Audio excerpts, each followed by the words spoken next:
This is A Fistful of Vinyl. I'm sitting here with Rory, the artist behind MILO and Scallop's Hotel. How you doing, man? Peace, I'm chilling. How are you? Word. I'm awesome. I just got to record you. It's been a goal of mine for a while, so I'm psyched. Yo, thank you very Word. much. So thanks for sitting down for an interview. I kind of want to... I read a ton of interviews before you get into this. I did my best to come up with fresh perspective questions. And I don't know, let me know how I'm doing if you want, but one of the things that I noticed that kind of came up a lot in your interviews and obviously is very prominent in your music is this idea of rational philosophers, particularly ones that were concerned with free will. And I wanted to come in hot and ask you, does free will exist? Do you have thoughts on that? Not really. Not really. Because I have the illusion of free will. So that comforts me plenty. The illusion, is that enough? Does it? Definitely, yeah. The illusion is all we'll get. So kind of be comfy with if we have something that emulates free will, then it at least convinces us we're in charge of our actions. As far as anyone is concerned, we have free will. That's one of those questions that really I love for a good 2 years, schooling. And one day I was like, why am I asking that when I'm asking that? I don't know. Yeah, it doesn't matter kind of seems like the bigger question. It matters, but since there's this illusion, I can kind of just use that in my day-to-day. Yeah. It seems like I'm in control. It works just as well as I am in control. So as far as rational philosophy, do you find that that idea of free will influences your music a lot, or do you feel like there's kind of other principles that seep in there that come out more prominently? I don't know. Rational philosophy isn't even a phrase I've thought about in probably 3 years. Okay. I'm not using that vocabulary anymore because it limits me. It really limits me. So I'd say about maybe 4 years ago, I sort of jettisoned a lot of that language in favor of something that's more, I guess continental, maybe, or Wittgensteinian, mystical. That's kind of my shit these days. So I think the mystical solves a lot of problems like that. Interesting. And how do you feel like that contributes to your lyrics? Insofar as the MILO project, and to a lesser degree the Scouts Hotel, they're both at this point kind of inquiries into shamanism to a degree. Or neo-voodoo, Ishmael Reed type shit. Just trying to continue that tradition of altering reality with living symbols, making living symbols.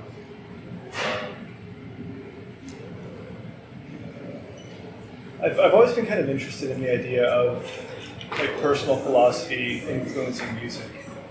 Do you find that you've had many self-discoveries or maybe previously undiscovered philosophies that have come out in pursuit of writing music? For sure.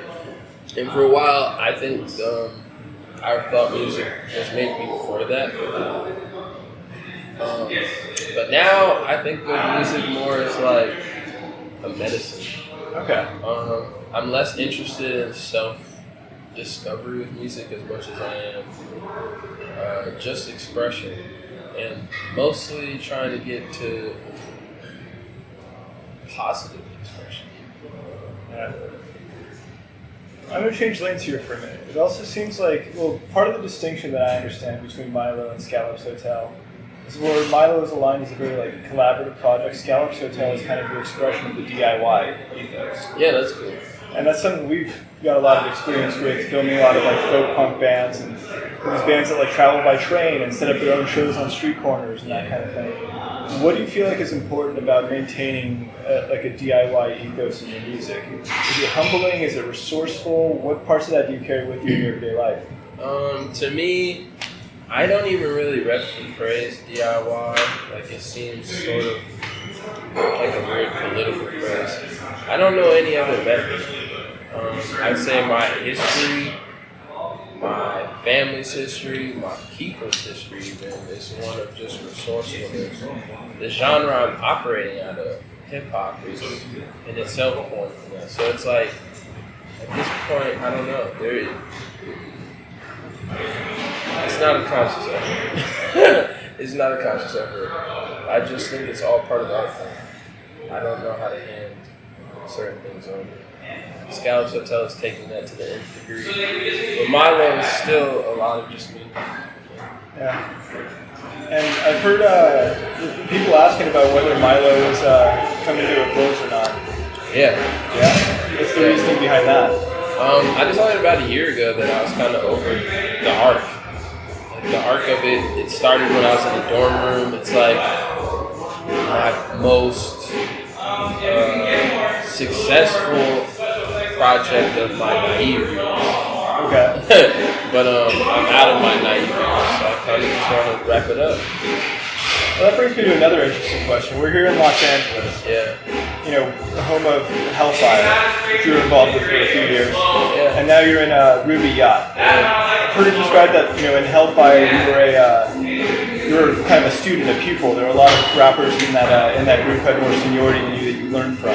Do you feel like you've kind of taken on the master role in Ruby Yacht? No, not so much. Ruby Yacht is just a way of making money. It's my hustle. Ruby Yacht is how I interact with the government. You know, I can't make money as a musician and not file my taxes, and not be able to buy things in bulk. I require an LLC license to do a lot of my movements. So Ruby Yacht is that liaison between me and banks, me and, government, me and whoever institution. I think that's mostly what Ruby Yacht is. Yeah, they're not making this easy for us. No, they're not. Should we just yell from now on? Who is that? My buddy Ethan's going to go see if he can get to turn it down. Rory, can you hear me okay? Yes. Alright. This is going to be our new mic. Straight from the heater. Bang, bang. Word. Alright, yeah, my fault. That'll probably stay. I'm not sure if we're going to cut this part or not. It's pretty honest. Alright, so MILO's in. You feel like that project is kind of crested. Is there another room we can use? There's just an audio closet. It's full of beer and it looks kind of cool. It's supposed to be quiet. You gonna go for it? Alright, word. You have some references to Yoshimitsu Yeah. in your music. Yeah. Does that come from Tekken or Soul Calibur? Soul Calibur. Soul Calibur. 2. Word, I would have lost that bet. Dreamcast. Sega Dreamcast. Oh man. Alright, rocking it. I think so. I've really appreciated the way that, like, you know, you kind of use words, and it makes me curious about how you look at them. What do you do? How do you feel when you like discover a new word? Through what lens do you interpret it? So there's a painter named Jack Whitten. He's an abstract expressionist. Yeah. And he talks about like the unit a lot. And so, okay, if it's like language maps the human reality, what is the unit of the human reality? The word. So that's how I feel about words. It's the particle, it's the atom, it's the pixel, it's the whatever. So I don't know, when I find a new word I feel good. My shit is more HD than before. Interesting. I really dig that metaphor. Yeah, Jack Whitten's dope. You should check him out. He has a book called Notes from the Woodshed. He's a lifelong painter, lived to be like, I think 79. Wrote studio notes his whole life. Like last 3 years of living maybe, like a student of his convinced him to publish it. Oh yeah? Stupid good. Man. Are there, what words of other artists have inspired you? Are there any songs that you've heard and felt like, you know, you would like to have written that? Not really. But I like a lot of songs. I never felt like I wish I'd written it. You ever feel like you would have written something differently than somebody else wrote it? Definitely. I think that all the time. And in fact, a lot of my songs have come from that place. I'm just like, that's a cool idea. Maybe I could freak it this way or that way. But even, I don't know, I'd say the last 2 years, I probably don't even think about what a song is even about anymore. Yeah. I don't even like that. I don't like that line of thinking anymore. I don't know, as I get older, I'm attracted more and more to abstraction. It feels like where the work gets done in art. I don't want to make jingles. I don't want to make commercials. I don't want to make branded content. I don't want to do any of that shit. So it's like, what can I do? I can abstract. I can go further out. by burrowing deeper in. So, It seems like you're not very concerned with being misinterpreted, or that's the job. Misinterpretation is the job. To be an artist, you're guaranteed people are not going to understand you. So why not open my shit up to a number of meanings, you know? That's cool to me. When a person comes up to me and tells me what they think a line is about, I like that more than when someone asks me what a line is about. Because I think each opinion carries a similar weight, honestly. it's really cool that you say that. Or There's there's another artist we interviewed, this dude William Tyler. He's a purely instrumental artist. And he's the only other person I've heard say that other people's interpretation of his music is equally valid as his own. well, I feel that way because I don't feel entirely possessive of what I mean. I don't think any artist could be if they were being really honest with themselves. At what point does it stop being yours completely? Everyone needs me. Sorry, guys, we need to grab some cheer.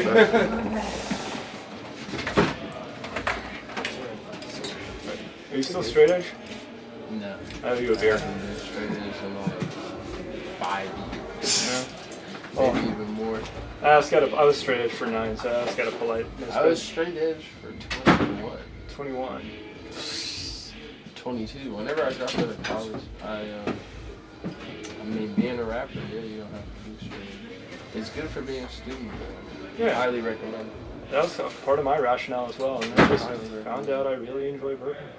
Bourbon, yeah, bourbon's cool. Whiskey's cool. Word. Well, I just feel like I owe you a beer for being so accommodating. Oh man, I gotta get a sandwich before I drink a beer. Alright, word. You mentioned in your interviews the importance of live performance as far as like experiencing music. Talk a little bit more about that. Nothing to replace it. It's one thing to hear a song at home. It's one thing to hear a song in headphones. It's one thing to even hear a song get played by a DJ. But it's another thing to see that person play the song. Yeah. And whatever that means by playing the song. But I think there's an energy transferal. There's a coding. Just seeing how light affects music is important. Obviously, place plays into it. It's a fully sensory experience, yeah? Yeah. Well, I want to do kind of a thing we do every interview. It's a D20. Yeah. Maybe you're familiar. I am Got a list of familiar. questions that kind of could just be asked of anybody, you know? So if you give that a roll, I got a list of questions. If you just want to drop it right on the floor here, and get to know you. Oh, okay. But damn. So that's a 1. That's a crit fail.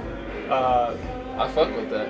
All right, so I do. 1 on here is okay. All right, I'm not gonna pull the punch. So this list has a bunch of questions, like just about being a human. Like, what's the worst date you've ever been on? What's your spirit animal and why? What's a hidden talent of yours? What's your go-to karaoke song? One is, what question should I add to this list? What should I start asking people? What should you start asking people? I'm actually really happy you got the 1 now. I think it's gonna be good. Oh, you didn't ask me anything about my objectives as an artist. What is the point of my art? Nothing like that. I think that'd be a good question. That's something that cats, I think, are maybe shy to engage an artist about. But I think most artists I know are quick to want to answer that. Well, I actually do have a question behind that, and that's if you could change one thing about the world or about humanity or even just about a person with your music, what do you think that would be? If I could change one thing, well, that's like 3 different questions. Humanity or a person is so different. So in regards to your mission, does it scale? Is it more about the individual or the planet? In regards to my mission, I guess it is about an individual because I'm very interested in securing the future of my kids. So, but as it relates to humanity, I would love to be able to make people feel the same. That would be cool. The same as you or the same as one another? Just the same. I feel like for my music, a lot of times people are often surprised that they feel the same way I do. Yeah. And and that's just useful. It's a useful thing, and I think if more people sharing that, we'd be in a better place. Would you call it empathy? For sure. You talked about having a kid. Tell me about the influence that that's had on your music. And I'm sure from a monetary perspective, it's about, like you said, securing a future for him. But has it had other influence? Well, with my music, it's never about money. I don't ever let money affect my music. My hustle gets me money. You're Ruby Yacht. Yeah, I mean, my genome, who I am, how I was raised. Like, in my family, we don't really get jobs. Yeah. So that's what it's about. But how is having a kid changed me? If anything, I'm just more appreciative of the people in my life, the people I get to make music with, and their talents, if anything. Just recognizing, like, damn, there's a time where every single person walking couldn't hold their head up physically. Yeah. I don't know if you have a kid, but that's some crazy shit. Like, you watch somebody learn how to pick their pen up, and you watch them learn how to pick themselves up and walk and da-da-da. And then one day they get big and they beat people up and they do homies. But one time they couldn't hold their fucking neck up. And like, just again, makes me way more appreciative of the people in my life because somebody raised them to be that way. We get along and things are irie. And now I want to make sure I can do that with somebody, raise them correctly so people will dig them and they'll be a contributing member of society. Well, man, I want you to get your sandwich. So let's end this with what are you listening to right now, and who should we be paying attention to that maybe isn't getting enough attention yet? I've been listening to I don't even know what I've been listening to. Georgia and Mojo's new album, Overload. Okay. I've been listening to that a lot. She's probably my favorite living artist. I think that she definitely deserves more attention than she gets. So All right. I'd answer that with this one. Well, check it out, man. Yeah, Georgia and Mojo, she's unparalleled. Really, really effective. What we were talking about, evoking empathy in people. She might be the best at that. Cool. Well, hey, man. Thanks very much for the interview. I really appreciate it. Thanks for being so flexible. Sorry we ended up in an audio closet. No, it's it. Yeah, this is great. MILO, Rory, thanks for being on A Fistful of Vinyl. And, I don't know, click subscribe or something. Click. Thank you, dog. Next time. Thank you. Appreciate it. Yeah. I won't forget it. We're cutting the part where we missed the last fistful. Nah, keep that in there. That's all good.